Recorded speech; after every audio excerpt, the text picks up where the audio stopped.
பழகின யானை. தள்ளி விட்டதுக்கு அப்புறமா ஒளிஞ்சுன்னு இருப்பான். தீவெட்டி எல்லாம் வச்சுட்டு, அங்குசங்கள்லாம் வச்சுட்டு, இரும்பு சங்கிலி எல்லாம் வச்சுட்டு பாகன் உடனேயும் கரையை தீர மாட்டான். குழியில விழுந்தது நாலு காலம் உள்ள போய் மாட்டிடணும், ஏற முடியாது. அது மாதிரி கும்பாச்சியா வெட்டி வச்சிருப்பான் குழிய. முகம் ஒண்டிதான் வெளியில இருக்கும். யானைக்கீன்னு வெட்டின குழியில 10 நாளைக்கு 10 பாகங்களுமா சேர்ந்துட்டு அண்ணா ஆகாரம் கொடுக்காம அந்த யானையை ஈட்டியால குத்திகிட்டே இருப்பான். குத்தினா அருவி மாதிரி உடம்புல இருந்து ரத்தம் கொட்டும். தாகம் தாகம்னுமா தண்ணி கொடுக்க மாட்டாமா, பசிக்கிறதுங்கம்மா பசி கொடுக்க மாட்டாமா, அடிச்சுட்டே இருப்பானா அங்குசத்தால, ஈட்டியால குத்திகிட்டே இருப்பான். கத்தி கத்தி ஓஞ்சு போய் ஒரு கட்டத்துல வழி தாங்காம துதிக்கியால மண்ணுல குத்தி, அந்த தந்தத்தால மண்ணுல குத்தி துதிக்கிய மேல தூக்கி, நீ என்ன சொன்னாலும் கேட்கறேன், சத்தியம் பண்றேன், நீ என்ன முள்ள ஏற்றி விட்டுடு, எனக்கு தாகத்துக்கு ஜலம் கொடு, எனக்கு ஆகாரம் கொடுன்னு சத்தியம் வாங்கிட்டு தான் அந்த பாகன் அப்புறம் சங்கிலியை வச்சு கட்டி 10 பேரா தூக்கி மேல அப்புறம் அது பிச்சைக்கு வந்துடும். அவனோட பின்னாடியே கோவில் வாசல்லையும் மார்க்கெட்ல அழுகின கோசுக்கும் கேரட்டுக்கும் பிச்சைக்கு வந்துடும். கடத்தருல இவன் உட்காருன்னா உட்காரும், இல்லைன்னா இருக்கும். சத்தியத்துக்கு கட்டுப்படும். பாக்கி ஜீவராசிகள் நாதர்கள் எல்லாமே சத்தியத்துக்கு கட்டுப்படுறது. இதுவும் கட்டுப்படும். இங்க வால்மீகி என்ன சொல்ல வரார், அந்த குழியில மாட்டிட்ட காலத்துல 10 வாகங்களா அந்த சுலுக்கியாலையும் ஈட்டியாலையும் அங்குசத்தாலையும் குடிச்சு இழுப்பான். ஒரு கொக்கி மாதிரி இருக்கும், அது தோல்ல மாட்டி குத்தி இழுப்பான். அப்படி ஒரு புண்ணப்படுத்துற காலத்துல ரத்தம் கொட்டிட்டு தாக பசியோட கூட அந்த யானை 10 நாளைக்கு எப்படி கதருமோ அது போல எங்க பரதன் கதறினான். இதி நாகைவாரண்யே தோமராங்குஷ சோதிதா. தோமரம் அங்குஷத்தால அடிச்சுட்டே இருக்கிற பாகன் அடிக்கிற காலத்துல குழியில மாட்டின்ற யானை எப்படி அழுமோ அது போல கீழே விழுந்து அழறாராம். அபாத சகசா குருத்தா விஸ்வசன்னிவ பன்னஜா. கீழே விழுறார், மலைப்பாம்பு போல சீரிண்டே இருக்காராம். கீழே விழுறார், பெருமூச்சு விடுறார், அழறார். கீழே விழுறார், என் மூஞ்சியில முழிக்க கூடாது நீ ராமாபராதின்னு விட்டு கௌசல்யனுடைய அரண்மனைக்கு போய் அவளை சமாதானப்படுத்தி பரதன் தசரதற்கு செய்ய வேண்டியது வசிஷ்டர் வந்து சொன்னதும் செஞ்சுட்டும். அப்புறம் என்ன பண்றாள், 12 நாள் ஆயிடுத்து. 13வது நாள் 12ஆம் ராத்திரி சபண்டீகரணம் முடிஞ்சுடுத்து. பரதன் என்ன பண்றாள், சத்ருக்னனும் பரதனுமா ராத்திரியில தூங்கல்ல பேசிட்டு இருக்கா, அழுதுன்னு இருக்கா. அப்போ பரதன் சொல்றாள், அப்பா தொடரா போல இனிமே சத்ருக்னா நம்மளை யார் தொட்டா அந்த ஸ்பரிச சுகம் இருக்கும் அப்படிங்கிறா. அப்பா தொட்டா ஒரு சுகம் கிடைக்குமா குழந்தை, அம்மா தொட்டா ஒரு சுகம் கிடைக்குமா, அவர் தொடரா போல இனிமே நம்மளை யார் அன்போட ஸ்பரிசிப்பா, யார் தொட்டா அப்பா தொடுற சுகம் நமக்கு கிடைக்கும் அப்படிங்கிறார். ஏனமாம் ரஜசாத்வஸ்தம் அபீக்ஷ்ணம் பரிமார்ஜதி. வாசல்ல விளையாட்டு நம்ம வந்தோமானால் மேல ஏதான புழுதி இருந்ததானால் புழுதியெல்லாம் தட்டி விட்டுட்டு தன் பீதாம்பரத்தால நம்ம முகத்தெல்லாம் வேர்வையெல்லாம் தொடச்சு விட்டு மடியில உட்காந்து வச்சிருந்து உச்சி முகர்வாடையடா சத்ருகுணா. ஏனமாம் ரஜசாத்வஸ்தம் அபீக்ஷ்ணம் பரிமார்ஜதி. இனிமே யார் தொட்டா அந்த சுகம் கிடைக்கும் அப்படின்னு ஒரு குறை அழதா. அப்புறம் இன்னொரு குறை சொல்றால், குழந்தையா இருக்கிற காலத்துல 4 குழந்தைகளுமா விளையாடிட்டு இருக்குமாம் வாசல்ல. திண்ணையில உட்காந்து பரதன் தோட்டங்கள்ல பார்த்துட்டு இருப்பார். அப்ப என்ன பண்றதாம், பரதன் மாத்திரம் பூஞ்சையா, அதனால மடியில எடுத்து வச்சுப்பார். வச்சுட்டு பாக்கி 3 குழந்தைகளும் விளையாடுற காலத்துல ராமனை ஒண்டி கூப்பிடுவாராம் தசரதர். அடிக்கடிக்கு 4 நாளைக்கு ஒரு தடவை ராமனை ஒண்டி கூப்பிட்டு, ராமா உன்னை பத்தி எனக்கு கவலை இல்லை, நீங்கள்லாம் எனக்கு ரொம்ப வயசாகி பிறந்திருக்கு, நீங்க தான் ஒருத்தர் பார்த்துக்கணும், நான் இன்னும் எத்தனை நாளைக்கு இருப்பேன்னு தெரியாது, அதுல எனக்கு உன்னை பத்தி கவலை இல்லை, நீ மகாபுருஷன், நீ அவதார புருஷன் நான் அறிவேன். லக்ஷ்மண சத்ருக்னால பத்தியும் கவலை இல்லை, ஏன்னா ரெட்ட குழந்தையில அதுகளே ஒண்ணு பார்த்துடும். ஜோடியா வந்தது கர்ப்பத்துல இருந்து அதுகளே இது பாட்டில ஃபீடிங் பாட்டில வச்சா உடனே அது பக்கத்துல இருக்கிற குழந்தை வாயில வைக்கும். குழந்தையில இருந்தே அது ஒன்னும் பார்த்துக்க ஆரம்பிச்சுடும். இதுக்கு ட்ரெஸ்ஸை கொடுத்தா அதுக்கு போட்டு விடும். எனக்கு லக்ஷ்மண சத்ருக்னால பத்தியும் கவலை இல்லை, இந்த பூஞ்ச பரதனை பத்தி தான் கவலை. ராமா எனக்கு வாக்கு கொடுப்பியா, என் குழந்தை பரதனை நான் போயிட்டு என்னெல்லாம் நீ பார்த்துப்பியா. தாத்தயஸ்மின் சிருஷ்டோகம் துவயா பிராதரி ராகவே சொல்லி பரதன் அழறா. குழந்தையில அப்பா எந்த ராமன் நாட்டை என்ன ஒப்படைச்சிட்டு போனேலோ அந்த ராமன் நாமும் மனத்துக்கு போயிட்டான், நீங்களும் சொந்தத்துக்கு போயிட்டேன். தஸ்மின் வனம் பிரவ்ரஜிதே சூன்யே தியக்தோஸ்மியகம் துவயா. இன்னைக்கு உலகமே சூன்யமா இருக்கப்பா. நீங்களும் இல்லாத இந்த அயோத்தியில ராமன் நாமும் இல்லாத நான் போனாலும் ராமண்ணா பார்த்துப்பான், கவலைப்படாதேன்னு என்கிட்ட சொன்னேன். ராமண்ணாவையும் அடிக்கடி கூப்பிட்டு சொன்னேன், பரதனை பார்த்துக்கூடா ராமா ராமான்னு. இப்ப 2 பேருமே இல்லையே. அப்பா நீங்களும் சொர்க்கம் போயிட்டே, அண்ணாவும் வனத்துக்கு போயிட்டார். தாத்தயஸ்மின் சிருஷ்டோகம் त्वया भ्रातरि राघवे तस्मिन् वनं प्रव्रजिते शून्ये त्यक्तोस्म्यहम्. பெரிய ராஜ்யம் காத்துன்னு இருக்கு. வசிஷ்டர் கண்ணு அசைச்சா போறோம். நாளைக்கு ஜாம் ஜாம்னு சகல வாத்தியத்தோட பட்டாபிஷேகம் பண்ணி வைப்பார் வசிஷ்டாதிகள்லாம். அந்த சொத்தை பெருசா நினைக்கல பரதன். ராமண்ணா இல்லை, அப்பா இல்லை, இது இந்த சொத்து பெருசா, பெரிய குடும்பம் இல்லையா, சொத்தை பெருசா நினைச்சது இல்லை, தர்மத்தையும் அந்த அன்பதான் பெருசா நினைச்சான். மனுஷால் தான், எங்க அப்பா அடிக்கடி சொல்லுவார், மனுஷால் தான்பா பெருசு. பணங்காசெல்லாம் நம்ம சம்பாதிக்கிறது வந்து போறது விவகாரத்துக்கு ஏதோ வச்சுட்டு இருக்கோம். மனுஷாளுக்குள்ள வேல்யூ வேற எதுக்குமே கொடுக்க கூடாது அப்படிம்பாரு எங்க அப்பா. பணத்துக்கெல்லாம் மதிப்பு இல்லை, நாளைக்கு செல்லாதுன்னு ஆயிடுதுன்னா 1000 நோட்டு அப்புறம் பல்புடி தான் மடிக்கலாம். கோயில்ல விபூதி கொடுத்தா சோமவார பிரதோஷத்துல வாங்கி பொட்டலம் கட்டி வச்சுக்கலாம். பணத்துக்கு மதிப்பு இல்லை, மனுஷாளுக்கு இன்னைக்கும் மதிப்பு. அதனால அவளுடைய மதிப்பு தான் நமக்கு பெருசு அப்படிம்பாரு எங்க அப்பா. அது ஆனா எத்தனை பேருக்கு தெரியும்? லோகத்துல உறவு தான் பெருசு, மனுஷால் தான் பெருசு தெரியாது. பணம் தான் பெருசுன்னு இருக்கிற உலகத்துக்கு. அதனாலதான் அடிக்கடி சொல்லுவேன், ராமாயணம் கூட புரியாது இனிமே யாருக்கு. பரதன் எப்படி அழுதாருன்னு சொன்னா பைத்தியம் தான். மகா 2 கட்டான், ஏதோ மூளைகளை கலக்கி கொடுத்து போல இருக்கு பரதனுக்கு. யாராவது சொத்த வேண்டும், இவரா கேட்கல. கைகையா மெனக்கட்டு கொடுக்குறாள், பழம் எழுதி பால்ல விழுந்திருக்கு. இவர் பேசாம இருந்தா வரும், கஷ்டப்பட்டாமல் பண்ணிடுவார். பண்ணுங்கன்னு கூட சொல்ல வேண்டாம், கைகையே பஞ்சாங்கத்தை எடுத்து 4 பார்த்து விடுவா, முகூர்த்தம் பார்த்து நடக்கட்டும் அப்படின்னு விடுவாள். அவ்வளவு வேகமா இருக்கா. ஆனா இவர் அதை பெருசா நினைக்காம, அப்பாவும் இல்லை அண்ணாவும் இல்லை, எனக்கு இனிமே உலகத்துல தாத்தயஸ்மின் சிருஷ்டோகம் त्वया भ्रातरि राघवे कस्मिन् वनं प्रव्रजिते शून्ये त्यक्तोस्म्यहम् त्वया. இப்படி ராமண்ணாக்காக அழணுமானா ராமனும் எப்படி இருந்திருப்பாள்ங்கிறத தெரிஞ்சுக்கலாம். வெறுமனே இது அண்ணா தம்பி பாசமே இல்லை, அப்பா மனசுல வாங்கிக்க கூடாது. தசரதர்கிட்ட ராமர் வச்ச அன்போ, பரதன் ராமன்கிட்ட வச்ச அன்போ, ராமன் பரதன் லட்சுமணால்கிட்ட வச்ச அன்போ, இது நம்ம லோகத்துல பாசம்னு பாசி குடிச்சு அலைஞ்சுட்டு இருக்கமே. பாசி குடிச்சு இருக்கிற இந்த பாசம் இல்லை. இது வழிக்கு, இந்த பாசி வழிக்கு என்னைக்கு வேணாலும் விடும். பாசி குடிச்ச இடம் என்னைக்கு வேணாலும் வழிக்கு தான் விழணும். இந்த பாசம் இல்லை. பாசத்துக்கும் பாசிக்கும் வித்தியாசம் இல்லை. தர்மமாக வர அன்பு. அப்பான்னா மரியாதை கொடுக்கணும், அண்ணான்னா மரியாதை கொடுக்கணும், புத்திரன்னா அதுக்கு தகுந்த அன்பை செய்யணும், அம்மானா அதுக்கு தகுந்த எல்லாம் தர்மத்தினுடைய அடிப்படையில அந்த அஸ்திபாரத்துல நடக்கிறதான விவகாரங்கள். ராமாயணத்தை அப்படிதான் மனசுல வாங்கிக்கணும். வசிஷ்டர்னா அந்த குலகுருக்கு கொடுக்குற மரியாதையில வர அன்பு அது. அப்பான்னா அப்பா அந்த ஸ்தானத்துக்கு கொடுக்குற தர்மத்துக்காக மாதృదేవోபவ பிதృదేవోபவான்னு வேதம் சொன்ன அந்த தர்மத்துக்காக கொடுக்குற மரியாதை. அதுபோல அண்ணா நீங்களும் இல்லை, அப்பாவும் இல்லை, இப்படி ஆயிடுத்தே அயோத்தின்னு அழுது வசிஷ்டரும் பட்டாபிஷேகத்துக்கு ஏற்பாடு பண்ண முடியாது, பட்டாபிஷேகம் பண்ணிக்க வேண்டிய தெய்வம் சித்திரக்கூட்டத்துல தான் இருக்குன்னு அந்த குடும்பத்துல குலதெய்வத்துக்கு மேல நினைப்பாலாம் குருவை. ரங்கநாதனுக்கு என்ன ஸ்தானமோ அதுக்கு மேல ஒரு படியாம் வசிஷ்டர் இருக்கு. 64 தலைமுறையில யாருமே வசிஷ்டத்தை மரியாதை குறைச்சலாம் நடந்தது இல்லையா? குறவா பரதன் தான் சபையில திட்டினாராம். வால்மீகி சொல்றார், ஜகருகேச்ச புரோஹிதம் தான். ஜகருகேன்னா நீங்க வந்து வாத்தியாரான்னு கேட்டாராம். தர்மத்தை சொல்லணும் எனக்கு. அண்ணாவை பட்டாபிஷேகம் பண்ணிக்க வேண்டிய தெய்வம் சித்திரக்கூட்டத்துல இருக்கு, நீ பண்ணிக்கோன்னு நீங்க என்ன சொல்லலாமா? இந்த சூரிய வம்சத்துல அண்ணா இருக்கிறதே தம்பி யாராவது பட்டாபிஷேகம் பண்ணிட்டு இருக்காளா? நீங்க பண்ணி வச்சிருக்கீங்களா? நீங்க என்ன பண்ணிக்கோன்னு சொல்லலாமா? நீங்க வாத்தியாரான்னு சொல்லிருக்கலாம். வசிஷ்டர் வருத்தப்படலையா?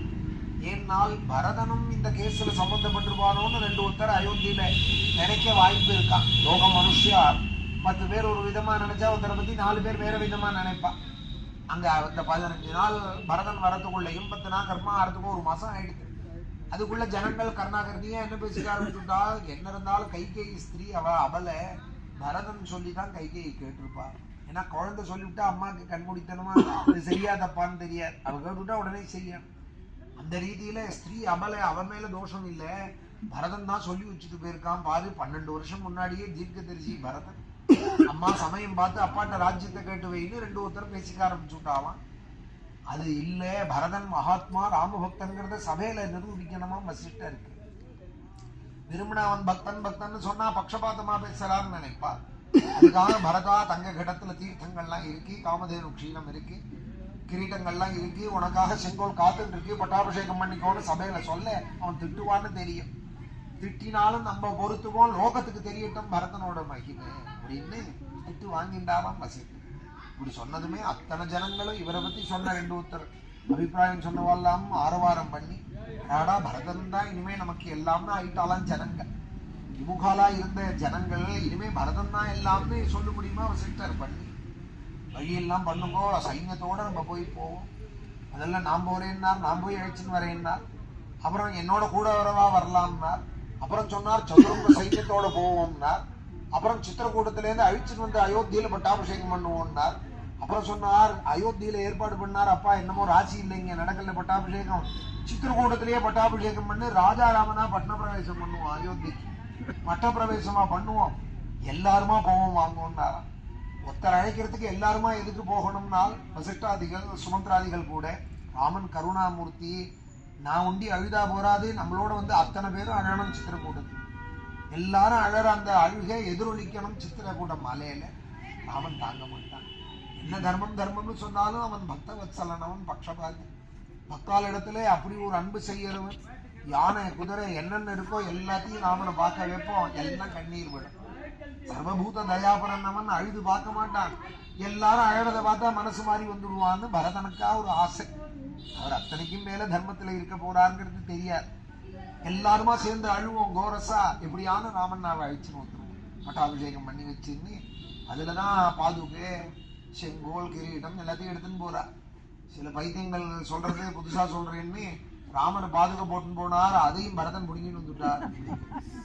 இப்படி ஒரு பரதனை பத்தி வால்மீகி சொல்லியிருக்கிறதே இதுக்கு ராமாயணம் உள்ள இறங்கல, ஏதோ காதுல கேட்டு வாயால சொல்லிட்டு, காதுக்கு வந்து வாயோட இந்த செக்ஷனோட முடிஞ்சு போயிட்டு அதுக்கு அது ஹிருதயத்துல இறங்கியிருந்தா இது மாதிரி சொல்ல தோணாது. இந்த ராமாயணம் முதல்ல ஹிருதயத்துக்கு ஸ்பர்சியா ஆகணும், அப்புறம் ஹிருதயத்திலேருந்து வாக்குக்கு வரணும். கேட்டதை சொல்றதுன்னா இது மாதிரி ஏதாவது குத்து பித்துன்னா 100 பைத்தியம் சொல்றது. சூர்பனகை வந்து ஆசைப்பட்டால் ராமனை அந்த அவதாரத்துல நடத்த முடியல, அவதான் ராதையா வந்து பிறந்தாள். காதுலேருந்து ரத்தம் வருது. சில பேர் பண்ற பிரவச்சனத்தெல்லாம் கேட்டா நம்ம சொல்லக்கூடாது. சூர்பனகை தான் வந்தாலாம் ராதையா, ஏன்னா போன அவதாரத்துல ராமனை ஆசைப்பட்டாலாம் கிடைக்கலையா, இப்படியா சொல்லுவா. ராதையோட தத்துவத்தை எப்படி சொல்லியிருக்கா மகாபிரபுக்கள்லாம், எப்படி சொல்லியிருக்காள் வல்லபர் மகாபிரபு இவாள்லாம், ஜெயதேவன் இவாள்லாம். இந்த வயது சூர்பனகைங்கிறது மனசால கூட நினைக்க முடியல. இது மாதிரி எல்லாம் புதுசா சொல்றேன்னு ஆரம்பிச்சு ராமன் பாதுகையோட போனார்.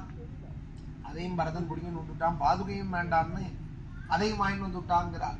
காட்டுக்கு கிளம்புற காலத்திலேயே வால்மீகி சொல்றார், தலையில கொடை இல்லை, காலில் பாதுகை இல்லை, வெறுங்காலோட நடந்து போனார் வனத்துக்குன்னு. பதாதிம் வர்ஜித சக்கரம்னு அது 4 ஸ்லோகம் மாத்திரம் படிச்சுட்டு சொன்னா இட்டு கட்டி ஏதாவது சொல்லணும்னு தான் தோணும். ராமாயணம் முழுக்க பாராயணம் பண்ணணும். அந்த கிரந்தத்துல என்ன சொல்லியிருக்குன்னு நம்ம முதல்ல உள் வாங்கிக்கணும் மனசுல, அதை உபாசனையாக பண்ணணும். அப்புறம் கதை சொல்ல ஆரம்பிச்சாதான் நம்மளா சொல்லணுங்கிற புத்தி வராது. வால்மீகி என்ன சொல்லியிருக்கார், வால்மீகி என்ன சொல்லியிருக்காருன்னு அதை சொல்லணும்னு தோணுமே தவிர அதை எத்தனை தடவை சொன்னாலும் எவர்கிரீனா தான் இருக்கு. ஏன்னா எத்தனை தடவை படிக்கிறோம் ராமாயணம் அழுக்கிறதா, அப்ப சொல்றதை ஒண்டி அழுக்குமா? ஒரு ஸ்லோகம் சொன்னாலும் வால்மீகி ராமாயணம் அழுக்கவே அழுக்காது. ஆனா இவா நினைச்சிட்டு இருக்காள் புதுசா ஏதாவது சொல்லணும், புதுசா ஏதாவது சொல்லணும்னு அல்ப புத்தினால சிந்தனை பண்ணினாலானா வால்மீகியோட இவா ஈடு கொடுக்க முடியும்? இதையான இவாளோட சாயம் வெளுத்து விடுறது அச்சு பிச்சுன்னு இதையானு சொல்லி இதுக்கு அதுக்கு சம்பந்தம்னு பண்ணி வைக்கிறார். அப்படி பண்ணக்கூடாது. பரதன் பாதுகை தங்க பாதுகையும் எடுத்துன்னு போறார், பட்டாபிஷேக சாமகிரிகள் அதையும் எடுத்துன்னு போறார், கதறிண்டே போறார். வழியெல்லாம் பரத்வாஜ ஆசிரமத்தை பார்த்து குகனை பார்த்து தலையெல்லாம் ஜடையெல்லாம் போட்டுண்டு அண்ணா இங்கேதான் படுத்துட்டார் ஜடை போட்டுட்டார்னு சொன்னதுமே, அண்ணா அந்த கோலத்துல இருக்கிறதே நான் ராஜகுமாரங்கிற வேஷத்துல போக மாட்டேன், நானும் மரூரியோட தான் போவேன், நானும் ஜடை போட்டுவேன், சத்தும்னா நீனும் போட்டுக்கோன்னு சொல்லி இவரும் ஜடை போட்டுண்டு மரூரியை போட்டுண்டு உள்ள போறா. சித்திரக்கூட்டத்தை கிட்ட போயிட்டா. போனா உருவமே தெரியலையா, பரதன அடையாளமே தெரியலையா. 1 மாசம் ஆயிடுது, உருகி போயிருக்கார். கிட்ட போயிட்டார். சைன்யங்கள்லாம் இவர் வேகத்துக்கு வர முடியல, முன்னாடி போயிட்டார். பரதனும் சத்ருகுணனும் குஹன் சுமந்திரர் இது மாதிரி 2 ஒருத்தர் தான் இவர் வேகத்தை ஃபாலோ பண்ண முடியறது. போயிட்டார், அழுதுண்டே போறார். யாவன்ன சந்திர சங்காசம் திரக்ஷந்தி சுபமானனம் அபிஷேக ஜலக்கிண்ணம் நவே சாந்திர் பவிஷ்யதி யாவன்ன சரணோ பிராது பார்த்திவ வியஞ்சனான்விதோ. இப்படி எல்லாம் சொல்லிட்டே போறார். நமே சாந்திர் பவிஷ்யதி, நமே சாந்திர் பவிஷ்யதி. சத்ருக்னா, அண்ணா முகத்தை பார்க்காத என் மனசு சாந்தி அடையாதுடா. அந்த அண்ணாட்ட போய் என் மன்னிப்பு கேட்காத என் மனசு சாந்தி அடையாது. அந்த ராமண்ணாவோட காலில் போய் என் தலையை முட்டிக்கணும். யாவன்ன சரணம் பிராது. அந்த சரணம் எப்பேற்பட்டது? பார்த்திவம் எஞ்சனான் மீது. ராஜ சின்னங்கள்லாம் பொருந்தினது. அதுவும் விசேஷமாய் நம்ம ராமண்ணாவோட காலில் சங்கரேகை, சக்கரரேகை, அவதாரம் இல்லையா? விஷ்ணுவனுடைய பாதத்துல என்னென்ன இருக்கோ எல்லாம் இருக்கும். பத்மரேகை, துவஜரேகை, சங்கரேகை, சக்கரரேகை எல்லாம் இருக்கும். ராஜாக்களுக்குன்னு அடையாளங்களோட உள்ள அந்த சரணத்துல நான் போய் என் தலையை முட்டிக்கணும். யாவன்ன சரணம் பிராது பார்த்திவம் வியஞ்சனான் விதோ. அவரை ஒரு மாங்காதாலாம் உட்கார்ந்து சிம்மாசனத்துல உட்காத்தி வச்சு அவர் தலையில தங்க குடத்தால வசிஷ்டர் கொட்டி அபிஷேகம் பண்ணி அபிஷேக ஜலக்லின்னாக அந்த அபிஷேகமான தலையோட கூட நனைஞ்ச தலையோட ராமனை நான் பார்க்கணும். இல்லைன்னா என் மனசு சாந்தி ஆகாதுடா சத்ருக்னா. நமே சாந்தி யாவன்ன சந்திர சங்காசம். நம் அண்ணா எப்படி இருப்பார்? பௌர்ணமி சந்திரன் போல இருப்பார். ரக்ஷந்தி சுபமானனம். மங்களமான முக்கம், காது பரியந்தம் நீண்டதான கருண ததும்பினதான நேத்திரம் நம்ம ராமண்ணாக்கு. சீக்கிரம் போகணும், ராமனை பார்க்கணும்னு கிட்ட வந்துட்டார். ராமாசிரமம் கிட்ட வாசல்ல சுவாமி திண்ணையில இது போல திண்ணையில உட்கார்ந்து இருக்கார். கர்ப்பாசனத்திலே மாந்தோல் போத்திட்டு ஒரு பக்கம் சீதை, ஒரு பக்கம் லக்ஷ்மண சுவாமி கை கட்டி வாய் பொத்தி நிற்கிறார். பரதன் சத்ருக்னனை பார்த்து அழுதுண்டே வராரா. கண் வேற குளம் கட்டி இருக்கு. சத்ருக்னனை பார்த்து சொல்றார், யாரோ ரிஷியும் ரிஷி பத்னியும் சிஷ்யனும் இருக்கால். சத்ருக்னா, இவாளை கேட்டா சித்திரக்கூட்டத்துல ராமண்ணா எங்க இருக்காள்னு தெரிஞ்சுவிடும், வா போகலாம்னு கிட்ட வர வர ராமண்ணான்னு தெரியுது. தோல் வலைகளும் அம்பரா தூணியும் பக்கத்துல வச்சிருக்கிற தனுசும் கையில வச்சுக்கல. ஜபமாலை வச்சுட்டு இருந்தா கூட தனுஷை எட்டி வைக்க மாட்டா, கிட்டையே தான் வச்சுட்டு இருப்பார். லக்ஷ்மண சுவாமியும் கையில கண்டுங்கள்லாம் வச்சுட்டு இருக்கார். ரிஷியோ ரிஷி சிஷ்யாலோ அப்படி இருக்க மாட்டால். நம்ம உடஜே ராமமாசீனம் ஜடாவல் கலதாரினம். ஜடையும் மறுபடியும் போட்டு இருக்கிறத பார்த்துட்டு சத்ருக்னனை பார்த்து சொல்றார், எந்த தலையில மனுமாந்தாதாலாம் சூட்டின்ற கிரீடம், ரத்னங்கள்லாம் பதிச்ச கிரீடம், பிரம்மனா நிர்மிதம் பூர்வம் கிரீடம் ரத்னசோபிதம். அந்த கிரீடம் வச்சு பார்க்கணுமோ சத்ருக்னா? அந்த கிரீடம் ஜட போட்டு பார்த்தேனே அந்த தலையில. எந்த உடம்புல வட்டு பீதாம்பரங்கள் போத்திக்கணுமோ அந்த உடம்புல மாந்தோளம் மரவுருவியும் கட்டி பார்த்தேன். எந்த உடம்புல சிகப்பு சந்தன குழம்பு இருக்குமோ, அந்த குழம்பு பூசி இருக்குமோ அந்த உடம்புல சித்திரக்கூட்ட புழுதி எல்லாம் படியை கண்டேன். எந்த ராமன் சிம்மாசனத்தில் வீட்டு இருக்கணுமோ அந்த ராமன் தர்பாசனத்தில் வீட்டு கண்டேன். எந்த ராமனோட பரிவாரங்களாக மந்திரி வசிஷ்டாதி சுமந்திராதிகள்லாம் இருக்கணுமோ அங்க காட்டுல இருக்கிற மிருகங்களோட கண்டேன். அயோத்தியில தர்பார்ல இருக்க வேண்டிய ராமனே சித்திரகூடம் மலையடி வாரத்துல ஏதோ காட்டுவாசி போல காப்பளி ஜனம் போல கண்டேனேன்னு இதெல்லாம் சொல்லிட்டே வந்து சத்ருகுணா, இப்படி ராமண்ணா கஷ்டம் வரதுக்கு இன்னும் ஹேத்து இல்லடா சத்ருகுணா. ஒரே ஒரு ஹேத்து தான். அண்ணாவுக்கு இது மாதிரி ஒரு கஷ்டம் வந்ததுக்கு ஒரே ஹேத்து தான். பாவி, நான் ஏன் கைகேயிக்கு பிறந்தேன், அதனாலதான் அண்ணாக்கு இவ்வளவு கஷ்டம். நான் பிறக்கவே இல்லை, கைகேயி யாருக்குன்னு ராஜ்யம் கேட்பார். சத்ருகுணா, நான் ஏண்டா பிறந்தேன், அதனாலதான் இப்படி ஒரு கஷ்டம் வந்துருத்து அண்ணாக்குன்னு அழுதுண்டே வந்து ராமனோட காலில் விழணும்னு வர 10 அடி முன்னாடியே விழுந்துட்டாராம். ராமச்சரணம்னு நினைச்சிட்டு கண்ணெல்லாம் குளமா போயிடுது. கீழே விழுந்துட்டார். காலில் தான் விழுந்துட்டோமாக்கும்னு நினைச்சிட்டு கையால் அப்படியே மண்ணை தரவுறாராம். பாதாவ பிராப்பிய ராமஸ்ய பபாத பரதோ ஹுதன்னு அழுதுண்டே பெருமூச்சு விட்டுண்டே கீழே விழுந்து கண்ணால கண்ணீர் விட்டுண்டு அண்ணா அண்ணா அண்ணாங்கிறாராம். கண்ணு தெரியல, கால் பக்கத்துல தான் இருக்குன்னு நினைக்கிறார். ஆனா 10 அடி தாண்டி இருக்கார் ராமன். கீழே இவர் கையால் அப்படியே மண்ணை தடவுறார். பாதா அப்பிராப்பிய ராமஸ்யே, பரதனோட கைக்கு ராமனோட பாதம் அப்பிராப்பிய ராமஸ்யே அபாத பரதோ ருதன்னு. கையால தொடர்ந்து கூட எனக்கு பாக்கியம் இல்லையா, அண்ணா சரணத்தை முடிச்சுட்டு அழறதுக்கு கூட எனக்கு பாக்கியம் இல்லையாங்கிறார். இவ்வளவு தூரம் வந்த வரைக்கும் இன்னொரு 10 அடி போக முடியலையா. குளங்கட்டி தொண்டை அடைச்சு கீழே விழுந்து அழுதுகிட்டே இருக்கார் கேவி. இதே சத்ருக்னன் சமாதானமாக அவர் ஞானியா இருக்கிறதுனால கண்ணீர் வந்தாலும் சத்ருக்னஸ்சாபி ராமஸ்யே பவந்தே சரணோருதன். வால்மீகி அங்க என்ன நடந்ததோ கூட குறைச்சில்லாத அதை அப்படியே சொல்லுவார். பரதன் விழுந்தான், ராமன் கால் கையில படல, சத்ருக்னன் காலை போய் தொட்டு கண்ணில் ஒத்துக்கிட்டான். பவந்தே சரணோருதன். சத்ருக்னன் நிதானத்தோட கூட போய் ராமன் காலை தொட்டு அழுதார். பரதனுக்கு அதுவும் கிடைக்கல. யாரோ அண்ணா அண்ணாங்கிறாலே பழகின குரலா இருக்கு. யாருன்னு கிட்ட போய் உடஜே ராமமாசீனம் ஜட்டிலம் சீரவசனம் பிராஞ்சலிம் பதிதம் பூமி. கீழே கடக்கார், அதுக்கு மேல சலனம் இல்லை, கை கூப்பியே இருக்கான் தலைக்கு மேல, கண்ணுல இருந்து கண்ணீர் வடிஞ்சுட்டே இருக்கான், குப்புற விழுந்து இருக்கார், வாய் மாத்திரம் அண்ணா அண்ணான்னு சொல்லிட்டே இருக்கார். ஜட்டிலம் சீரவசனம், தலையில ஜடை, இடத்துல மரவுரி போட்டு இருக்கா. எந்த ரிஷியோ ரிஷிகுமாரனோ தெரியலையேன்னு சுவாமி ஓடி போய் தூக்கிறார். பிராஞ்சலிம் பதிதம் பூமி, நனவில்லாத விழுந்த பொழுதிலும் கூப்பின கை பிரியலையா. வால்மீகி சொல்றா, கூப்பின கை பிரியல, அப்படியே இருக்கு, வாய் மாத்திரம் அண்ணா அண்ணா அண்ணாங்கிறது, கண்ணுல இருந்து ஜலம் வருது. ஜட்டிலம் சீரவசனம் பிராஞ்சலிம் பதிதம் பூமி. பரதம் ராமஹா பரிஜக்ராக பாகுனா. உடனே ஓடி வந்து பார்க்கிறார். யாரோ நம்ம கூட்டாளி மாதிரி தெரியறதே, ரிஷிகுமாரால்னு நினைச்சமேன்னு, யாருன்னு தெரியலையேன்னு கிட்டக்க வந்தார். ரிஷின்னு நினைச்சார், ரிஷி இல்லை. ராமன் பார்க்கிறாள், ஏதோ நம்ம ராஜ சின்னங்கள்லாம் தெரியறதே அவர் மேல. என்ன கிட்டக்க வந்தா பிராதரம், நம்ம சகோதரால்னு தெரியறது, அண்ணா அண்ணாங்கிறா. ஒரு கால் சத்ருக்னன்னு நினைப்போம்னா சத்ருக்னன் இப்பதான் வந்து நமஸ்காரம் பண்ணியிருக்கா. பரதம் ராமஹா, பட்டுன்னு பெரட்டி பார்த்தால் பரதன். பரதம் ராமஹா, உடனே அப்படியே அள்ளி கட்டி விட்டாராம். 25 வயசு, ஏதோ 5 வயசு 7 வயசு கணக்குல இல்ல, குழந்தைகள் விளையாடுறதை எழுத்து கட்டிக்குமே, அந்த வயசு இல்லை. எங்க பாட்டி அடிக்கடி சொல்லுவாள், பிறக்க அண்ணன் தம்பி, வளர வளர பங்காளிம்பா. பிறக்கிறதே தான் அண்ணன் தம்பி, வளர வளர அன்னமும் சாதமும் பருப்பும் உள்ள போக போக பங்காளிடா அப்படின்பா, உப்பு காரம் போக போக பங்காளிம்பா. 25 வயசா கேட்காத கிடைச்ச சொத்தான், அகண்டமான ராஜ்யமா, அது வேண்டாம் அண்ணாதான் வேணும்னு வந்திருக்காரு. பிராதரம் பரதம் ராமஹா ஹரிஜக்ராக பாகுனா ஆத்ராய ராமஸ்தம் மூர்த்னி.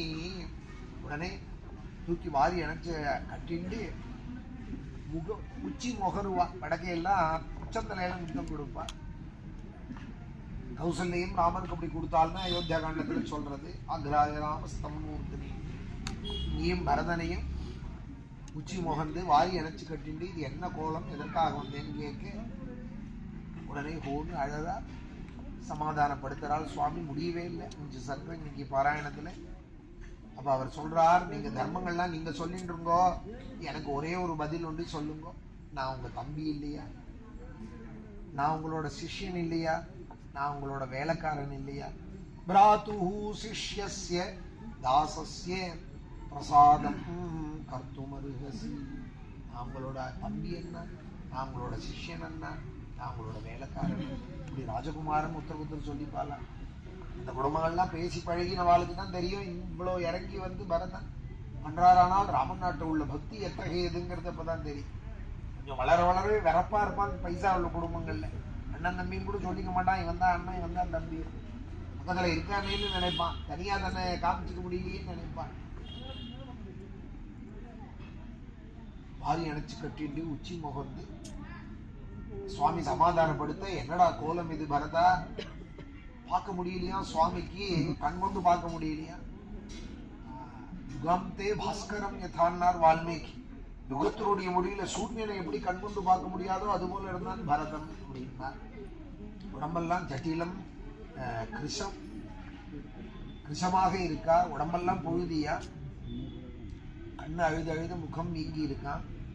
பரதரம் பரதம் ராமஹ, நான் வந்து உங்க தம்பி, உங்க சிஷ்யன், உங்க தாசன், எனக்கு நீங்க பிரசாதம் பண்ண, என் மேல தப்பு இல்லைன்னு எவ்வளவோ சொல்லி சுவாமி சமாதானப்படுத்தி பல விதமாக அப்பா சொன்னதுக்கு நம்ம கேட்கணும். பரத ராஜாவா தானே நான் இருக்கணும், நான் 14 வருஷம் வனத்துக்கு ராஜாவா இருக்கேன், நீ வந்து நாட்டுக்கு ராஜாவா. ராஜா பரத பவஸ்வயம் நராணா வன்யானாம் அகமபி ராஜரான் மிருகானாம்னு எவ்வளவோ சொல்லி பார்த்தா, அதெல்லாம் முடியாது, நீங்க சொன்னா கேட்க மாட்டேன். ஒன்னே ஒன்று கேட்டார், ஆத்ம தத்துவங்கள் எல்லாம் சொன்னார் ராமகீதைன்னு. சர்வே க்ஷயாந்தா நிச்சயாக பதனாந்தா சமுச்ரயா சயோகா விப்ரயோகாந்தாக மரணாந்தந்து ஜீவிதம். மேலே ஏறினவா கீழே இறங்கித்தான் ஆகும். சர்வே க்ஷயாந்தா நிச்சயாக, மாடியிலே இருக்க முடியுமோ, கீழே இறங்கிதான் வந்தா, பூமிக்கு தான் வரணும். அதுபோல மரத்துல பழம் பழுத்துதானா கீழே விழுந்துதான் ஆக்கம். பழுக்கிறது தான் மரத்துக்கு, அந்த பழத்துக்கு ஆபத்து. பழுக்காத இருந்து தானே மரத்தோடையே இருக்கும், காம்பு பிடிச்சுன்னு இருக்கும். பழுத்து கொடுத்தானால் காம்பு காய்ச்சி டொப்புன்னு விட்டுடும், உடனே கீழே விழுந்துடும். பதனாந்தா சமுச்சரையாக, அதுபோல சேர்க்கையெல்லாம் பிரியறதுக்காக தான். கணவன் மனைவி சேர்க்கையோ, அப்பாவுள்ள சேர்க்கையோ, எல்லா சேர்க்கையும் எதற்குனால் ஒரு நாள் பிரியறதுக்கு தான். சயோகா விப்ரயோகாந்தாக, அந்த பிரியற இடம் எதுனால் மரணாந்தத்து ஜீவிதம், மறிக்கிறதுக்காக தான் வாழறோம். வாழறதே மறிக்கிறதுக்காக தான். அதனால மரணம்தான் இது எல்லாத்தையும் நடத்த போறது. அதனால இது தசரதர் போயிட்டார், அப்பா ரொம்ப வருத்தப்பட்டு இருக்காருனார் பரதன்.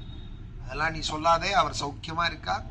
அவர் அஸ்வமேதாதி யஜ்ஞங்கள் பண்ணியிருக்கார், அவர் நன்னா இருக்கார். இனிமே நம்ம நன்னா இருக்கிறதுக்கு என்ன வழி உண்டோப்பா சொல்ல. உடனே பாதுகையாவது குடும்பம். கடைசியில நீங்க வந்தாதான் ஆட்சி, இல்லைன்னா நான் உபவாசம் இருப்பேங்கிறார். இங்கேயே தர்பாசனம் போட்டு பரீட்சித்து எப்படி பின்னாடி பாகவதத்துல சொல்லப்படுறதோ அது போல பிராயோபவேசமா உட்கார்ந்து விட்டாரான். தர்பையை போட்டு கிழக்கு நுனியா உட்கார்ந்துடுறது, தீர்த்தம் ஆகாரம் சாப்பிட்றது இல்லை, மலமூத்திரம் வந்தாலும் விசர்ஜனம் பண்றது இல்லை, உட்காண்டே இருந்தா. அப்படி இருந்தா யோகத்துல சொல்றால் 16 நாள்ல பிராணம் போயிடுமா. ஜலத்தையும் அன்ன ஜலமும் இல்லாம, மலமூத்திர விசர்ஜனமும் பண்ணாம, தூக்கமும் இல்லாத உட்காந்துட்டே இருந்தானா 10 நாள் தூங்காம இருந்தா சித்த பிரம்மம் விடுங்கிறான். தூங்க மாத்திரம் இல்லாம சாப்பிடாம கூட இருக்கலாம், தூங்காம இருக்கக்கூடாது. 10 நாள் தூங்காத ஒருத்தன் இருந்துட்டானா அடுத்தது சித்த பிரம்மம் தான். அதுபோல 16 நாள் இது மாதிரி இருந்தானால் தானே பிராணம் அடங்கிவிடும். சுவாமி இப்படி அவர் உட்கார்ந்ததும் சிட்டாதிகள் இல்லாமல் தாபப்பட, மாதாக்கள் இல்லாமல் அழைய எல்லாரையும் சமாதானப்படுத்தி, ஜாபாலி முதலியவாள்லாம் நாஸ்திகவாதம் பேச அவளையும் கண்டிச்சு, நீ எல்லாம் இருக்கக்கூடாதுன்னு பரதன்கிட்ட சொல்லி நான் வந்துடுறேன், 15வது வருஷம் வந்துடுவேன், உனக்காக நான் ஓடி வந்துடுறேன், அது வரைக்கும் பொறுத்துக்கும், நீ இருக்கத்தான் இருக்கணும் அயோத்தியில. அப்பா சொன்ன வார்த்தையை எனக்கு எப்படி பித்ருவாக்கியமோ அது போல உனக்கும் பித்ருவாக்கியம் இருக்கு. 2 பேருமே அப்பாவுக்கு கட்டுப்பட்டவாளா இருக்கணும், அப்பதான் எனக்கு இஷ்டமாக இருக்கும்னு சொல்ல. அப்போ பரதன் சொன்னால், என் பேர்ல பட்டா ஓடக்கூடாது, என் பேர்ல பட்டா வரக்கூடாது, உங்க பேர்ல தான் இந்த ராஜ்யம் இருக்கணும், நீங்க எப்ப வரலையோ உங்களுக்கு பிரதிநிதியா பாதுகையை கொடுங்கோ அப்படின்னு பட்டாபிஷேக சாமகிரிகள்ல கொண்டு வந்த பாதுகையை ராமண்ணா காலில் போட்டு, இந்த பாதுகை சர்வலோகத்தையும் யோகக்ஷேமம் விதாசியது, இந்த பாதுகை 14 லோகத்தையும் காப்பாற்றணும்னு பரதன் சொல்லி ராமனுக்கு நமஸ்காரம் பண்ணி அந்த பாதுகையை எடுத்துட்டு ராமனை பிரதட்சிணம் பண்ணி மாதாக்களோட கூட திரும்பி கிளம்பி வரார். அப்போ சுவாமி அழுதுண்டே அமிச்சாரான். என்னால திரும்பி போக முடியலையே, குழந்தை இப்படி அழுதானே பரதன், அவனுக்கு திருப்தியா ஒரு காரியம் செய்ய முடியலையேன்னு அவன் கிளம்புறதுக்குள்ள கண் குழம்பட்டி விடுத்தான் ராமனுக்கும். அதனால சொல்லிக்கவே இல்லையா, உள்ள ஓடி போயிட்டாரான் ராமாசிரமத்துக்குள்ளே. ருதன் குட்டியும் ஸ்வாம் பிரவிவேஷ ராமஹா அப்படிங்கிறார் வால்மீகி. பரதன் போற பரியந்தம் கூட பார்க்க முடியலையா, உள்ள ஓடி போயிட்டாராம் சுவாமி. பரதன் பிரதட்சிணம் பண்ணிவிட்டு அந்த ராமனையும் ராமாசிரமத்தையும் நேர அயோத்திக்கு வந்தார். ராமன் இல்லாதே, தசரதர் இல்லாத இந்த அயோத்தி சிம்மஹீனாம் குஹாமிவ, சிங்கம் இல்லாத வெறும் குகை எப்படி இருக்குமோ அழகில்லாத அது போல இருக்கு. அயோத்தியில சோபை இல்லே, நான் இங்க இருக்க மாட்டேன், வா சத்ரும்னா நம்ம நந்தி கிராமம் போயிடுவோம் அப்படின்னு இங்க வந்துட்டான். மாதாக்கள் எல்லாம் அங்க வச்சுட்டு பாக்கி அயோத்தி ராஜதானியை பாத்துக்கிறதுக்கு வேண்டிய உத்தரவெல்லாம் அங்க பண்ணிவிட்டு, மனுமான் தாத்தாலாம் உட்கார்ந்துட்டு எந்த சிம்மாசனத்துல பட்டாபிஷேகம் பண்ணிட்டாலும் அந்த சிம்மாசனத்தை எடுத்துட்டார். ராஜாக்களுக்கு உள்ள சத்திரஜாமராதி உபச்சாரங்கள் எடுத்துட்டார். நேர இந்த நந்தி கிராமத்துக்கு தான், அயோத்தியிலேருந்து இப்ப நம்ம வந்தவே இவ்வளவு தூரம் அண்ணா இல்லாத நான் இந்த அயோத்தியில இருக்க மாட்டேன், திரும்பி அண்ணாவோட தான் இந்த அயோத்திக்குள்ள பிரவேசிப்பேன்னு ஒரு விரதம் போல இது ஒரு தபோவனம், பரதாசிரமம் அப்படிங்கிறார் வால்மீகி. திரும்பி ராமன் புஷ்பக விமானம் வரத்தே பரதாசிரமத்தை கண்டார் அப்படிங்கிறார். ஆசிரமம்னா ஏதோ கொட்டா போட்டதுனாலயோ இது மாதிரி கொடி வச்சதுனாலயோ ஆசிரமமாகாது. ஆசிரமத்துக்கு என்ன அர்த்தம்? ஆசிரமங்கிற பேருக்கு என்ன அர்த்தம்? ஏதோ காவி கலர் பெயிண்ட் அடிச்சதுனாலயோ இல்ல கொடி ஒண்ணு கட்டி விட்டதுனாலயோ ஆசிரமம் ஆயிடுமா? இது ஒரு சுவாமி படமோ வச்சதுனால ஆயிடாது. எந்த இடத்துக்கு போனா நம்ம சம்சார தாபங்கள்லாம் உபரத்தியாரதும் ஆசிரம ஸ்ரமநாசனஹா அப்படிங்கிறார் வியாசன். ஆசிரமம் ஸ்ரமநாசனம் அப்படின்னு ராமாயணமும் சொல்றது. ஆசிரமம்னா அங்க போனா சம்சார தாபங்கள்லாம் அப்பாடா. நம்ம ராமாசிரமத்துக்கு ஒரு 1000 பேர் சொல்லிட்டா என்கிட்ட, நம்ம ஸ்ரீரங்க ராமாசிரமத்துக்கு மாமா உள்ள வந்தா என்னமோ கரண்ட் பாஸ் ஆகுது மாமா, இங்க வந்து உட்காந்துட்டாலே மனசுக்கு அவ்வளவு நிம்மதியா இருக்குங்கிறா. இதோ என்னோட ஆசிரமங்கிறதுக்காக நான் சொல்லல, அங்க ஆரம்பிச்சு 7 வருஷம் ஆல 200 பாகவத சப்தாகம் ஆயிடுது. திரும்ப திரும்ப பாகவதம் படிச்சுட்டு இருந்தா அந்த இடம் எப்படி இருக்கும்? 60-70 நவாகம் ஆயிடுது, 25 லட்சார்ச்சனை ஆயிடுது. அதோட மகாமந்திரங்களால ஹோமம் நடந்துட்டே இருக்கு. புன்னத்தாலையும் சமித்தாலையும் நெய்யாலையும் அங்க ஹோமங்கள் நடந்துட்டே இருக்கு. புண்ணிய காரியங்கள் பலது நடக்கிறது. அதனால அந்த வைப்ரேஷன் எங்க இருக்கும்? அங்கதானே இருக்கும். உள்ள வரத்தையே உடனே ஒரு சந்தோஷம் அவளுக்கு. உள்ள வந்ததுமே ஆமா இங்க ஒரு வாரமாவது இருக்கணும் அப்படின்னு. போன மாசம் ஜெயஸ்ரீ வந்து சொல்லிட்டு போறா, எனக்கு ஒரு வாரமாவது இங்க இருக்க, எனக்கு நீங்க எது கொடுக்கணும், சந்தர்ப்பம் கொடுக்கணும், நான் இங்க வந்து இருப்பேங்கிறா. அவ பார்த்ததே இல்லை. இத்தனைக்கும் பிரமிக்கிறா போல அங்க ஒன்றும் மார்பிள் கிரானைட் எல்லாம் போட்டு வைக்கல. பிரமிக்கிறா போல ஒண்ணுமே இல்லை. உள்ள வந்தா வெளியில கிடைக்காத ஏதோ ஒரு நிம்மதி இங்க கிடைக்கும். அதுக்குதான் ஆசிரமம்னு பேர். பரதன் இங்க ஆசிரமம் அமைச்சிருந்து பரதாசிரமம் ராமனையே நினைச்சிருந்து பஞ்சாக்னி மத்தியில தபசு பண்றா. 5 அக்னியும் மூட்டி வச்சிருந்து நடுப்புற தபஸா. ஆகாரம் இல்லையா?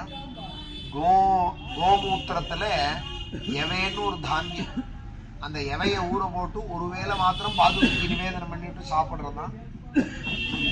பஞ்சவட்டிக்கு போன காலத்துல பஞ்சவட்டியில கோதாவரியில ஸ்நானம் பண்ணிட்டு பரதனும் லக்ஷ்மணரும் சீதையும் ராமனும் வர திரும்பி வரதே வால்மீகி நாளைக்கு பாராயணத்துல வரும் ஆரண்ய காண்டத்துல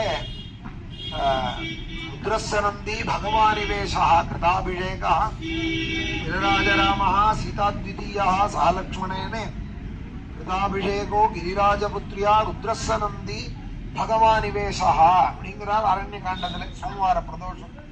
அதனால அந்த ஸ்லோகத்தை எடுத்துன்னு கைலாச மலையில ஆகாச கங்கையில பார்வதியோட பரமேஸ்வரன் ஸ்நானம் பண்ணிவிட்டு நந்திகேஸ்வரரோட கூட வரத்தே எப்படி இருக்குமோ அது போல இந்த கோதாவரியில ஸ்நானம் பண்ணிவிட்டு சுவாமி வரார் அப்படிங்கிறார். அந்த சர்க்கம், அந்த சர்க்கத்துல ஸ்நானம் பண்ணிட்டு வந்து அனுஷ்டானம் பண்ற காலத்துல ரொம்ப குளிரும். நாசிக்ல பஞ்சவட்டியில ரொம்ப குளிர்றது. ரொம்ப குளிர் இல்ல லக்ஷ்மணா அப்படின்னு சுவாமி கேட்கிறார். உடனே லக்ஷ்மணன் சொல்றார், நீனும் வெளியில நிக்கிறியடா, நானும் பண்ணி உள்ள படுத்துட்டு இருக்கோன்னு. நீனும் மரத்தடியில உட்கார்ந்து இருக்கியே, குளிர்ல தூக்கமும் கிடையாது உனக்கு, இப்படி நீ வந்து இருக்கியேன்னு ஓடி வந்து கட்டி விட்டான். ஒரு நாள் குளிர் ரொம்ப தாங்கல்ல, நடுராத்திரி எங்கேன்னு பார்த்தா வாசல்ல நிற்கிறார் ஊனின கோதண்டத்தோட லக்ஷ்மணன்.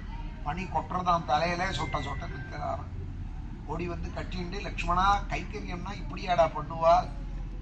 உங்க அம்மா சுமித்திர பார்த்தா கண்ணால ரத்தம் விட மாட்டாளாடா, இப்படி நீ உடம்ப வருத்திட்டேயானா எதுக்குடா கைங்கரியம் பண்ண வேண்டியதா, அதுக்காக இப்படியா பண்ணுவாள்னு சொல்ல. அப்ப லக்ஷ்மண சுவாமி சொல்றார், அண்ணா என்ன விடுப்ப அண்ணா, எங்க அம்மா சுமித்ரா எனக்கா ராஜ்யம் வாங்கி வச்சார். அப்பாட்ட சொல்லி ஒரு ஷேர் கொடுன்னு எங்க அம்மா கேட்கல, ஆனா ஒரு அம்மா கேட்டு வாங்கி கொடுத்தா. அந்த ராஜ்யத்தை தூக்கி எறிஞ்சுட்டு அயோத்தியில நந்தி கிராமத்துல உட்கார்ந்து ஜிதஸ்வர்கஸ்தவ பிராத்ரா பரதேன மகாத்மனா, இங்கேருந்து வர பாதச்சாரிகள்லாம் சொல்றாளன்னா விசாரிக்கிறேன் கேட்கிறேன்னா, இங்கேருந்து அங்கேருந்து இங்கே போயிட்டு இருப்பாளோனும். தேசவாசிகள் அப்படி போறவாள்லாம் வந்து சொல்றாள், நந்தி கிராமத்துல இருக்காராம் பரதன், சொர்க்கத்தை ஜெயிச்சுட்டாராம். அப்படி ஒரு தபோ பூமியை அமைச்சுட்டு தபோவனை அமைச்சுட்டு எப்போதும் உங்க நினைவோட இருக்காராம். பஞ்சாக்னி மத்தியில தபசு பண்ணிட்டு இருக்காராம். எதைங்கிற தானியத்தை கோமூத்திரத்துல ஊற வச்சு பாதுகைக்கு நிவேதனம் பண்ணி ஒருவேளை மாத்திரம் சாப்பிடுறாராம். தரையில படுத்துட்டு இருக்காராம். சேதே அநாதவதி, ராஜாவுடைய குமாரன் கைகை பிரியபுத்திரன் பூமியில தரையில கைய வச்சுட்டு தலஹானி கூட இல்லாம தரையில வச்சுன்னு படுத்துட்டு இருக்காளாம். அதை விட ஒரு அநியாயம் நடக்கிறதுன்னா, விடிஞ்சுதான் நதியில விடியற காலம் பிராம முகூர்த்தத்துல தான் ஸ்நானம் பண்ணணும். ஆனா சரையூல போய் ராத்திரி 2-2:30 மணிக்கு ஸ்நானம் பண்றாராம் பரதன். இந்த குளிர்ல நான் ஏதோ நிக்கிறேன் வாசல்ங்கிறதுக்கு எனக்கு இப்படி சொல்றேன். இந்த குளிர்ல நம்மளாவது கொஞ்சம் கீழே இறங்கி வந்து விட்டோம். மகாராஷ்டிரம் இந்த நாசிக் பஞ்சவட்டிங்கிறது, உத்தரப்பிரதேசம் அயோத்தி, இந்த நம்ம ஊர் இன்னும் எவ்வளவு பணியா இருக்கும். கதம் தொபரராத்ரேஷு சரயூம் அவகாகதே, அந்த ராத்திரியில போய் அகாலத்துல சரையூல ஸ்நானம் பண்றாளாம். உடனே சுவாமி கேட்கிறாள், இந்த பணியில எதுக்குடா பரதன் குழந்தை போய் அப்படி வாடணும், தன்னை எதுக்கு வருத்திக்கணுங்கிறாள். அதுக்கு லக்ஷ்மணன் சொல்றாள், வழிபோக்கால் மூலமா தெரிஞ்சுட்டேன். பொழுது விடியற காலம்னா ஊர்க்காரால் வந்துருவாள் ஸ்நானம் பண்றதுக்கு, அவளோட சேர்த்து ஸ்நானம் பண்ணக்கூடாதா? மனுஷாலும் துணைக்கி இருப்பாளே, தனியா ஸ்நானம் பண்ணக்கூடாது. நதியில யாராவது பக்கத்துல இருக்கணும், இல்ல தீபமாதி ஏற்றி வச்சுட்டுதான் ஸ்நானம் பண்ணணும்னு நதி ஸ்நான விதி எல்லாம் இருக்கு. அக்காலத்திலையும் போய் பண்ணக்கூடாது. கங்கையை தவிர எந்த நதியா இருந்தாலும் பிரம்ம முகூர்த்தம் வந்த பிறந்தான் பண்ணணும் ஸ்நானம். 3-3:30 மணிக்கு மேலதான் நதி ஸ்நானத்துக்கு போகணும். 2:30 மணி 2 மணிக்கு அபரராத்திரியில போய் ஸ்நானம் பண்றான்ங்கிறியே, யாரும் இல்லாத போது பண்றான்ங்கிறியே பரதன். 10 பேர் குளிக்க வர நாளைக்கு போய் பண்ணக்கூடாதான்னா அதுல ஒரு சிரமம் இருக்காமன்னா, குளிக்க வர வாழ்ல யாராவது ஒருத்தர் அண்ணாவை பரதேசியாய் காட்டுக்கு அமைச்ச பரதனுக்கு என்ன பிராத ஸ்நானம் வேண்டி இருக்குன்னு யாராவது சொல்லிடுவாரோன்னு யாரும் மரத்துக்குள்ள போய் ஓடி போய் குளிச்சுட்டு வந்துடுறான். கதம் தொபரராத்ரேஷு சரயோமவகாகதே சிதஸ்வர்கஸ்தவ பிராத்ரா பரதேன மகாத்மனா. அந்த மகாத்மா இப்படி எல்லாம் பண்ணிட்டு இருக்கார், வருத்தின்னு இருக்காருன்னா உங்களை எதிர்பார்த்து காத்துட்டு இருக்காருன்னு சொல்ல. நந்தி கிராமே அகரோத்ராஜ்யம். நாரதர் சொன்னார் ராமாகமன காங்ஷய. டெய்லி பொழுது விடிஞ்சா இங்க உதயமானதுமே முதல் கேள்வி சத்ருகுணனை கேட்கறது, சத்ருகுணா அண்ணா எப்படா வருவார்? சத்ருகுணா நாளாயிடுதா? எத்தனை நாள் ஆறுது வனவாசம் போய்? சித்திரகூடத்துல நம்ம பார்த்துட்டு வந்து எத்தனை நாள் ஆறுது? இன்னும் எத்தனை நாள் இருக்கு? அவருக்கு பஞ்சாங்கம் வேண்டாம். இன்னைக்கு தசமியா துவாதசியா சோமவாரமா அதெல்லாம் வேண்டாம். இன்னும் அண்ணா வரத்துக்கு எத்தனை நாள் இருக்கு? அண்ணா எப்ப வருவார்? அண்ணா எப்ப வருவாரோ எப்ப வருவார்? கீர்த்தனை கூட இருக்கு இல்லையா, எப்ப வருவாரோ எந்த கழிது. அண்ணா எப்ப வருவார்? நந்தி கிராமே அகரோத்ராஜ்யம் ராமாகமன காங்ஷயா அப்படின்னார் நாரத சுவாமி. அந்த சம்ஷேபத்துல கூட இந்த பாவத்தை விடாம சொல்றார். எப்ப வருவார் எப்ப வருவார்னு எதிர்பார்த்துட்டு காத்துட்டு இருக்காளாம் உங்களேன்னா. சுவாமி சொல்றாள் ஒரு கட்டத்துல, லக்ஷ்மணா எனக்கு பித்ருவாக்கியமும் வேண்டாம், எனக்கு வனவாசமும் வேண்டாம், என் குழந்தை இப்படி கஷ்டப்படுறான்னு சொல்றேன், இனிமே எனக்கு ஒண்ணும் வேண்டாம், வா அயோத்தி போயிடுவோங்கிறான். மூட்டையை கட்டிட்டு வா நம்ம போயிடுவோம், குழந்தை கஷ்டப்படுறான்ங்கிறேன். வாங்கல்லேன்னதும் அப்பதான் லக்ஷ்மண சுவாமி சமாதானப்படுத்துறாள். அண்ணா 13 வருஷம் கிட்ட ஆயிட போறது, இன்னும் 1-1.5 வருஷம் தான் மிச்சம் இருக்கு, பித்ருவாக்கியம் முடியற நாளைக்கு இதை போய் விடாது. நீங்க எடுத்துட்ட விரதத்தை இன்னும் 1 வருஷம் தான் பஞ்சவட்டி வந்தாச்சு. சீதாபரணம் அப்புறம் ராவணவதம் தான். அந்த கட்டத்துல பேசிக்கலாம். 13 வருஷம் கிட்ட போறது, அண்ணா இப்ப போக வேண்டாம் அப்படின்னு சொல்லி சமாதானப்படுத்தினாள் லக்ஷ்மணன். இந்த நந்தி கிராமத்திலே ராமனை எதிர்பார்த்துண்டு மனுமாந்தாதாலாம் எந்த சிம்மாசனத்துல உட்காண்டாலும் அந்த சிம்மாசனத்துல இந்த பாதுகையை வச்சுட்டாங்க. தேசிகன் சொன்னார், பாதுகா சாஸ்திரத்துல தசரதன் ராமனுக்கு பட்டாபிஷேகம் பண்ணணும்னு ஆசைப்பட்டார், நடக்கல. கைகேயி பரதனுக்கு பட்டாபிஷேகம் பண்ணணும்னு ஆசைப்பட்டால் அதுவும் நடக்கல. யாருமே எதிர்பார்க்கல பாதுகை போய் இந்த சிம்மாசனத்துல ஏறி உட்கார போறது. பாதுகை எங்க வைப்பாலும் அவங்க தானே வைப்பா, சிம்மாசனத்திலேயா வைப்பா? யாமேவாகு. தேசிகன் சொன்னார், தெய்வமத்திர பிரமாணம் தான். என்ன நடக்க போறது மேலேங்கிறது தெய்வத்துக்கு ஒண்டிதான் தெரியும். பாதுகை ஏறி உட்கார்ந்துன்றதுல இருந்து என்ன தெரியறதுன்னா, தசரதன் சங்கல்பத்துக்கு மேல கைகேயி சங்கல்பத்துக்கு மேல தெய்வத்தோட சங்கல்பம்னு ஒண்ணு இருக்குன்னு தெரியும். தெய்வமத்திர பிரமாணம்னா தெய்வம் தான் எது பண்ணணும், அடுத்த நிமிஷம் என்ன நடக்கணும்னு தீர்மானிக்கிறது. பாதுகையை ஏற்றி உட்காந்து வச்சு கொடுத்து சிம்மாசனத்துல பாதுகையை ஏறி உட்கார்றதுன்னா அது அந்த பாதுகைக்கு எதனால அந்த மரியாதை? ராமனோட பாதுகை. ராமன் காலில் ஸ்பரிசமானதம் மனுமாந்தாத்தாக்கு என்ன கௌரவமோ அந்த கௌரவமா அந்த பாதுகைக்கு. சத்திரசாமராதி உபச்சாரங்கள் பண்ணி ததஸ்து பரத ஸ்ரீமானே அபிஷிச்சாரிய பாதுகே. வால்மீகிக்கு பரதனோட பக்திக்கு அவரை குறைக்க இஷ்டம் இல்லை. அதனால இங்க என்ன பண்றார், பரத ஸ்ரீமானுங்கிறார். பாதுகை தான் பட்டாபிஷேகம் பண்ணி வைக்கிறார். ராம பாதுகைக்கு அதீனம் தான் நம்புங்கிறார். அன்றாட கணக்கெல்லாம் பாதுகைட்ட ஒப்பிப்பாராம். பாதுகாபியாம் நிவேதையன்னே அப்படிங்கிறார் வால்மீகி. அன்றாடம் இவ்வளவு வரி வந்தது, இவ்வளவு செலவாச்சு ராஜ்யத்துல என்ன வரவு செலவு கணக்கெல்லாம் ஒப்பிப்பாராம் பாதுகேட்ட. கட்டதானது ஆனாலும் ராமன்கிற பாவனையோட. ஆனா வால்மீகி சொல்றால் பரத ஸ்ரீமானுங்கிறார். பாதுகை சொல்லாதே, கடவுடட்டும் சைன்யம் அப்படின்னு பரதன் தானே சொல்லணும். பாதுக ராஜ்யம்னு இவர் சொன்னா கூட பரதன் கையில தான் அந்த பவர் இருக்கு இப்போ. அதனால அவர் வேண்டாம்னு சொல்லட்டும், ராமனும் பாதுகையை கொடுக்கட்டும். ஆனா வால்மீகி சொல்றார், எங்க பரதன் தான் ஸ்ரீமான். ததஸ்து பரத ஸ்ரீமானே அபிஷிச்சாரிய பாதுகே தததீனஸ்ததா ராஜ்யம் காரயா மாச சர்வதா. எல்லா காரியங்களும் அவர் இந்த பாதுகேட்ட ஒப்பிச்சிருந்து பாதுகான்யஸ்த ராஜ்யனாய் பாதுகை ராஜ்ய பரிபாலனம் பண்றது நான் கூட இருக்கேன் சாட்சியான்னு அந்த பாதுகையை வச்சுன்னு இருக்கா. திரும்பி சுவாமி இதே நந்தி கிராமத்துலதான் ஹனுமாரை விட்டு அமைச்சு பரத்வாஜ ஆசிரமத்திலேருந்து நான் வந்துட்டே இருக்கேன். பஞ்சாக்னி மத்தியில தபஸ் பண்றான் பரதன், அவசரப்பட்டு அக்னியில விழுந்துட போறான், நீங்க போய் காப்பாத்துங்கன்னு சொல்லிட்டு இருக்கார். பரத்வாஜ ஆசிரமத்துல இறங்கி விட்டார் ராமர். நான் வர கொஞ்சம் நேரம் ஆகும், நீங்க போங்கன்னு சொல்ல பஞ்சாக்னி மத்தியில இங்க பரதன் சத்ருக்னன் இடத்துல 4 மணி ஆயிடுதான். இந்த நந்தி கிராமத்துல அண்ணாவையும் காணும், அண்ணா வராருங்கிற செய்தியும் காணும். சத்ருக்னா, இனிமே அண்ணாவை பத்தி வேற ஏதாவது செய்தி வரதுக்குள்ள நான் அக்னியில விழுந்துடுறேன்டா சத்ருக்னா, அஸ்தமிச்சு நான் உயிரோட இருக்க மாட்டேன், இந்த அஸ்தமனமா போறதுன்னு அக்னியில விழுந்துருட்டுமான்னு சத்ருக்னனை கேட்டுட்டே இருக்கிறதே சத்ருக்னன் சொல்றாரு, அண்ணா இப்ப இருக்கோ, இன்னும் ஒரு யாமம் இருக்கு, இன்னும் 2 மணி நேரம் இருக்கு, அண்ணா சொன்ன வார்த்தையை காப்பாத்தி விடுவார் சத்தியசந்தர், அஸ்தமனத்துக்குள்ள எப்படி வந்துடுவார், நீங்க அவசரப்படாதீங்க, செத்த பொறுங்கோன்னு சத்ருக்னன் சொல்லிட்டே இருக்கிறதே ஹனுமார் பார்க்கிறாராம் ஆகாசத்திலே. இதே நந்தி கிராமத்தில் மேலேந்து பார்க்கிறார். தம் தர்மமிவ தர்மஜம், தர்மமே உரும்பாலே இந்த ஆத்துல என்ன ஒரு குழந்தையில இப்படி போட்டு இருக்கு. ராமனை பார்த்தா அது ஒரு விதமா இருக்கு, லக்ஷ்மணனை பார்த்தா ஒரு விதமா இருக்கு, பரத சத்ருக்னால பார்த்தா ஒரு விதமா இருக்கு. ஒரு குடும்பத்துல இப்படி ஒரு இத்தனை மகாபுருஷால மேலேந்து சொல்றார். வசந்தம் தண்டகாரண்ய சௌக்கியமா தண்டகையில இருக்கிற ராமன் உங்களை விசாரிச்சார், இதோ வந்துட்டே இருக்க, உங்களை விசாரிச்சார், ராமன் உங்களை விசாரிச்சார், அக்னியில விழுந்துடாதீங்கோ, அவசரப்பட்டு விழுந்துடாதீங்கோ, சௌக்கியமா இருக்கிற ராமன் உங்களை விசாரிச்சார் அப்படின்னதுமே உடனே மேல பார்க்கிறார், கீழே இறங்குறார் ஹனுமார். அண்ணா சௌக்கியமா இருக்காரா, எப்ப வருவார், ராமண்ணா எப்ப வருவார்ங்கிறார். அதுதான் ஹனுமாருடைய பிரபாவம், அவருடைய வாக்கே தனி. இப்ப வருவார், பரத்வாஜாசிரமம் வந்துட்டாருன்னு நம்மளா இருந்தா சாதாரண கதை சொல்லுவோம். அவர் சொல்றார், இந்த முகூர்த்தத்துல நீங்க ராமண்ணாவோட சேர போறேன் அப்படிங்கிறார். அஸ்மின் முகூர்த்தே பிராத்ராத்வம் ராமேன சகசங்கதா. இன்னும் இந்த முகூர்த்தம் தாண்ட போறது இல்ல, இந்த இப்ப நடந்துருக்க ஒரு முகூர்த்தம்னா 1 மணி நேரம் 2.5 நாள். நீங்க ஏதோ வந்து வருவாரா மாட்டாரான்னு கவலைப்பட்டு இருக்கேன், இந்த முகூர்த்தம் முடியறதுக்குள்ள ராமண்ணாவோட நீங்க சேர்ந்திருப்பேர். அஸ்மின் முகூர்த்தே பிராத்ராத்வம் ராமேன சகசங்கதா.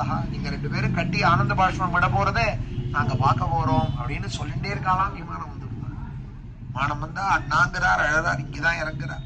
இந்த நந்தி கிராமத்துலதான் சுவாமி வந்து வனவாசத்தை முடிச்சுட்டு இந்த நந்தி கிராமத்துலதான் வந்து இறங்குறார். பரதாசிரமத்துல பாதுகை எடுத்துன்னு ஓடுறார். ராமன் நான் காலில் போடணும்னே, பாதுகை இல்லாத 14 வருஷமா இருக்கா. பாதுகை எடுத்துன்னு ஓடினா பாதுகையை வாங்கி போகணும்னு நினைக்கலையா சுவாமி. விமானம் இன்னும் வரல, கீழே கொஞ்சம் கை கேட்டா போல பரதன் இருந்தான்னு புடிச்சு தூக்கி விட்டாரான். பரதனை தூக்கி விமானத்துல மடியில வச்சுட்டு இந்த அழகான புஷ்பக விமானத்துல பரதனும் கொஞ்சம் தூரம் வந்தான்னு இருக்கட்டும் 10 அடி, இந்த குழந்தையும் வரணும் இந்த விமானத்திலேன்னு பரதனை பிடிச்சு தூக்கி மடியில வச்சுட்டு உச்சி முகம் வாரி அணைச்சு கட்டிக்க. உடனே அங்க இருக்கிற வானரர்கள்லாம் இது என்ன ஸ்நேகபாவம், இது என்ன சகோதர பாவம்னு உமுச்சுகு வானரா பாஷ்பம் அத்தனையும் கண்ணீர் விடுறதா. விபீஷணனும் சுக்ரீவனும் அழுதானா, சுக்ரீவனும் அழுதானா, விபீஷணனும் அழுதாரா. எல்லாரும் அழுதாள்னு சொன்னா அதுக்குள்ள எல்லாம் அடங்கி படுத்தான். வால்மீகி பொல்லாத ரிஷியும் பாரு எங்க தாத்தா அடிக்கடி. சுக்ரீவனும் அழுதான், விபீஷணனும் அழுதான்னா தனியா சொன்னார். ஏன் இதை சொன்னார்னால், எல்லாரும் இந்த காட்சியை பார்க்க கிடைச்சதேன்னு அழுதாலாம். சுக்ரீவனும் விபீஷணனும் நம்ம இந்த அயோத்திக்கு வந்திருக்கவே கூடாதுன்னு நினைச்சான். ஏன்னா இது மாதிரி ஒரு அண்ணா தம்பியா நம்ம இல்லையே, நமக்கும் ஒரு அண்ணா இருந்தானே வாலின்னும் ராவணனும் இது மாதிரி ஒரு அண்ணா தம்பி. இதை பார்த்தா இன்னும் துக்கமா தானே இருக்கும். அண்ணா சகோதர பாவத்தோட இருக்கிற சகோதரால பார்த்தா ஐயோ நமக்கு அது மாதிரி இல்லையேன்னு தாபமா தானே இருக்கும். நம்ம ஏண்டா வந்தோம்னா அவ அழுதாலாம், இவாள்லாம் சேர்ந்ததுக்கு அழுதா, அவ நம்ம ஏண்டா வந்தோம் அயோத்திக்கு அப்படின்னு அழுதாலாம். உடனே பரதன் நமஸ்காரம் பண்ணு, சுவாமி வாரி அணைச்சு கட்டிண்டு, அம்மாவை நீ பூஜிச்சாதான் நான் 15வது வருஷம் 1 தேதி வருவேன்னு சொல்லியிருந்தாள் சுவாமி. அதுக்காக பரதன் சொல்றார், பூஜிதா மாமிகா மாதா. அம்மாவை திட்டல ராமா, நீ எப்ப சொல்லிட்டியோ அதுக்கு மேல நான் திட்ட மாட்டேன்.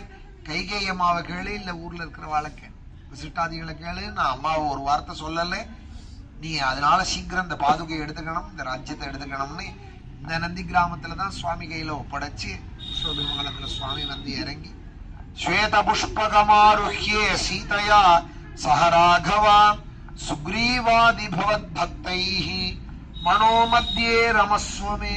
ராமகர்ணாமிருதம். வெள்ள ஹம்சம் போல இருக்குமா அந்த விமானம், ஹம்ச விமானமா, அது குபேரனோட தான். அக்ஷராட்டான குபேரனோட விமானமா அடிச்சு பிடிக்கணுடானா ராவணன். லங்கையும் குபேரனோட தான், விமானமும் குபேரனோட தான். இவன் கல்லெடுத்து வச்சு வாஸ்து பூஜை பண்ணி கிரகப்பிரவேசம் பண்ணதில்லை ராவணன் லங்கையில. அவன் அண்ணா குபேரன் வரதான பலத்தினால அந்த குபேரனை அடிச்சு விரட்டி விட்டு அந்த லங்கையும் முடிக்கணும்டா, புஷ்பக விமானத்திலையும் முடிக்கணும்டா. ஆனா குபேரன் என்ன பண்ணினான், அவன் யக்ஷராட்டணும், அவன் ஒரு சாபம் கொடுத்தான், இந்த விமானம் நீ ஏறினா கிளம்ப கூடாது, உன்னை யாரு வதம் பண்ண போறானோ அன்னைக்குதான் இது ஸ்டார்ட் ஆகணும். உன்னை யாரு வதம் பண்ண போறானோ அவன் ஏறினாதான் இந்த விமானம் கிளம்பும். வெறுமனை தொடச்சு வச்சுக்கோ. சில ஆத்துல காரு குழம்பவே முழுக்காது, தொடச்சு வைக்கிறதுக்குமே இருக்கு. அது மாதிரி நீ தொடச்சு வச்சுக்கோ, நீ ஏறினா உன் தலை வெடிச்சு போயிடும். நான் சாபம் கொடுக்கறேன், உன்னை கொல்றவன் ஏறி உட்கார்ந்துட்டா கிளம்பும் இந்த விமானம்னால் சுவாமி இறங்குறான். ஸ்வேத புஷ்பகமாருஹ்யே, வெள்ள அம்சம் போல இருக்கான். கீழே அயோத்தியா ஜனங்கள்லாம் பாக்குறான். ராமன் வராள்னு தெரிஞ்சதுமே வசிஷ்டாதிகள்லாம் வந்துட்டால் பூர்ணகுமா எடுத்துட்டு இந்த நந்தி கிராமத்துக்கு, சின்ன கிராமம், அங்க அயோத்தி ஜனம் அத்தனைக்கும் கொண்டிருக்கீங்க. வசிஷ்ட வாமதேவாதிகள்லாம் எதிர்கொண்டு அழைச்சு, இங்க இருக்கிற பரிவாரங்கள்லாம் அழைச்சு, சீதையா சஹராகவா, சுவாமி மடியில சீதையை வச்சுட்டு இறங்குறாலும் அந்த விமானத்துல. இந்த பக்கம் சுக்ரீவாதி கணங்களாம், இந்த பக்கம் விபீஷணாதி கணங்களாம், அந்த பக்கம் ஜாம்பவான் கரடி கூட்டங்களாம். சுக்ரீவாதி பவத் பக்தைஹி, கரடி கூட்டம், சுக்ரீவனோட வானர கூட்டம், இந்த பக்கம் ராட்சச கூட்டம். விபீஷணாதிகளோட அத்தனை பேரோடையும் தம்பி லக்ஷ்மண சுவாமியோட விமானத்துல இறங்கி மங்கள ஸ்நானங்கள்லாம் பண்ணி சகோதராலோட இங்கதான் பட்டு பீதாம்பரங்கள்லாம் கட்டிண்டு ஜடையெல்லாம் களைச்சிண்டு, அப்புறம் தங்கத்தேர சுமந்திரர் இங்க கொண்டு வர, இங்க நந்தி கிராமத்திலேருந்து பரதன் நானே ஜக்ராஹ பரதோரஸ்மின்னு நானே தேர் ஓட்டுறேன்னு அந்த கடுவாலத்தை பரதன் முடிச்சிருந்தாராம். அண்ணா என் நிமித்தமா காட்டுக்கு போனார், நான் அழிச்சுன்னு போனேன்னு இருக்கட்டும் அயோத்திக்குன்னு அந்த கடுவாலத்தை பரதன் முடிச்சு தானே தேர் ஓட்ட ராமனும் சீதையும் உள்ள அலங்காரம் பண்ணிட்டு இந்த நந்தி கிராமத்திலேருந்து அயோத்திக்கு பெறப்பட்டா. லக்ஷ்மண சுவாமி சாமரம்போடு சத்திரம் பொடிக்க சத்ருக்னன் சாமரம்போடு அந்த தேர்ல பெறப்பட்டு அயோத்திக்கு வந்தாள் அப்படின்னு இந்த நந்தி கிராமத்துக்கு அவ்வளவு பெருமை. ஹனுமாரும் நந்தி ஆஞ்சநேயரும் சந்திச்ச இடம் அப்படின்னு இந்த இடத்த சொல்றா. இப்ப நான் இந்த நந்தி கிராமத்துக்கு வந்துட்டோம், இந்த இடத்த சொல்றேன். பிராச்சீனமான இடம் இது, விக்ரமாதித்தனால ஸ்தாபிச்ச இடம் பரதாசிரமம்னு இந்த இடத்த சொல்றா. அவர் கண்டுபிடிச்சு மகாராஜா விக்ரமாதித்தன் ஸ்தாபிச்ச இடம்னு சொல்றா. பக்கத்துல ஒரு இடம் இருக்கு, ஹனுமாரும் பரதனும் சந்திச்சிருந்தாள்ங்கிறார். இது 2 யுக விஷயம், அதனால நம்ம போட்டு ரொம்ப குழப்பிக்க கூடாது. இந்த இடத்துக்கு வந்ததுக்கு இந்த கதைகள் எல்லாம் நினைக்கணும். அதுக்காக தான் 1 மணி இந்த கதைகளை சொன்னேன். இது இந்த இடமா, அது அந்த கடவாசல்லையாலாம் நினைக்க வேண்டாம். நந்தி கிராமம் தான், அதுல சந்தேகம் இல்லை. நந்தி கிராமே அகரோத்ராஜ்யம்னு இருக்கு. நந்தி கிராமமே 3 இருக்கு, அதையும் சொல்றேன் உங்களுக்கு. நந்தி கிராமங்கிற பேர்லயே 3 இருக்கு. மேப்ல, கூகுள் மேப்ல அப்புறமா திரும்பி ஆட்டோல பொறுத்தையும் போட்டு பாருங்க. இன்னொரு ரகசியம் சொல்றேன், காவேரியே 2 காவேரி இருக்கு. யாருக்காவது தெரியுமா? காவேரி ஒண்ணுதானே நமக்கெல்லாம் தெரியும். காவேரியிலேயே இன்னொரு காவேரி இருக்கு, அது 40 கிலோமீட்டர் தான் ஓடுறது, மத்திய பிரதேசத்துல இருக்கு. ஆனா சமுத்திர சங்கமம் கிடையாது. அந்த நதிக்கும் காவேரின்னு தான் பேரு. கூகுள் மேப் இருக்கு, எதா இருந்தாலும் என்ன கேட்க வேண்டாம், விக்கிபீடியா கேளுங்க, அது சொல்லும். அது 40 கிலோமீட்டர் ஒரு காவேரி ஓடுறது. காவேரிங்கிற பேர்லயே இருக்கு, காவேரிங்கிற பேர்லயே இருக்கு. அதுபோல நந்தி கிராமம் பலது இருக்கு. கந்தமாதன சைலஸ்தாய நமஹா அப்படின்னு ஹனுமாருக்கு ஒரு நாமாவலி. கந்தமாதன பர்வதம்னே 4 இருக்கு. கூகுள் மேப்பை போட்டா 4 காட்டுறது. அப்போ எது பிரமாணம் நமக்குனால், புராணத்துல எந்த இடம் சொல்லியிருக்காலோ அதுதான் பிரமாணம். ஆஞ்சநேயர் இருந்த இடம் பத்ரிகாசிரமத்துக்கு மேல இருக்கிற கந்தமாதன மலைன்னு சொல்றா. ஆஞ்சநேயர் இருந்த இடம் பீமபாலம்னு இன்னைக்கும் அங்க ஒரு இடம் இருக்கு. பாண்டவால்லாம் அங்க வந்தால் சௌகந்திக புஷ்பம் எடுக்க பீமன் வந்தான்னு, அங்கதான் ஹனுமாரை சந்திச்சார்னு வியாசர் வனபர்வால சொல்றா. ஒரு பாலம் இருக்கு, அது வரைக்கும் தான் நம்ம போக முடியும். மிலிட்ரி அதுக்கு மேல விடமாட்டாள் நம்மள. அந்த இடத்துல இருந்து சைனா பாடம், இந்த மானா போற பாதைக்கு இது ஒரு பாதை. இந்த வழியில போனோம்னா அது வரைக்கும் போகலாம். சரஸ்வதி ரிவர் வர இடம். அந்த இடம் அப்புறம் இதுல கலக்கரா, அலகநந்தால கலந்து பத்ரிகாசிரமத்துக்கு வரதே அந்தர்வாகினி ஆயிட்டா. அங்க தனியா சரஸ்வதி இல்ல, மேல போனா சரஸ்வதி இருக்கா. அந்த இடம் தான் ஹனுமார் இருந்த இடம். இப்ப கந்தமாதன சைலம்னா பல ஊர் சொல்றா. கந்தமாதன பர்வதமே பல ஊர் இருக்கு, அதுக்காக சொன்னேன். நந்தி கிராமம்னாலே 3 நாள் நந்தி கிராமம் காட்டுறது. ஆனா இதுதான் நந்தி கிராமம். ஏன்னா பரதன் அயோத்தியிலேருந்து கூப்பிடு தூரத்துலதான் இருந்தாருன்னு சொன்னா அது இங்கதான் இருக்கு. இந்த இடம் தான் தெரியறது. இங்கேருந்து சுவாமியை தேர்ல அழிச்சுட்டு ஹனுமார் பரதனுக்கு சொன்னது. புஷ்பக விமானத்துல சுவாமி இறங்கினது. 14 வருஷம் பரதன் இங்க தபசு இருந்து இந்த தபஸை கலைச்சிண்டு மங்கள ஸ்நானங்கள்லாம் பண்ணிட்டு ஜட்டாசோதனங்கள்லாம் பண்ணிட்டு பிராதாக்கள் தேர்ல கிளம்பினது அயோத்திக்கு. எல்லாம் இந்த இடம். இந்த இடத்த நம்ம மனசால நினைக்கணும்.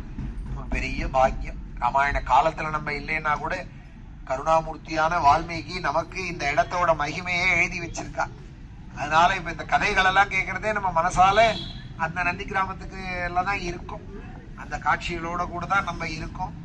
14 வருஷம் பூமியில படுத்துட்டு சேதே பூமா அநாதவத், அநாதன் போல இருந்தான் பரதன் அப்படிங்கிறா. ஒரு ராஜா அநாத மாதிரி இருந்தார் அப்படின்னு சொல்றான். வால்மீகி ராமாயணம் இந்த இடம்லாம் படிக்கவே முடியாது. அப்படி பரதன் 14 வருஷம் தபசு பண்ணி என் நிமித்தமா, எதுக்காக இந்த வருத்திகணம்னால் என் நிமித்தமா தானே ராமன் வனவாசம் போனார். கைகேயி எம்பேரை சொல்லித்தானே வனவாசம் கேட்டால்னு இந்த கேஸுக்கு அவருக்கு சம்பந்தமே இல்லை. ஆனாலும் அவர் தன்னை எப்படி நினைச்சுக்கிதான் சத்து குணத்தோட அடையாளம்.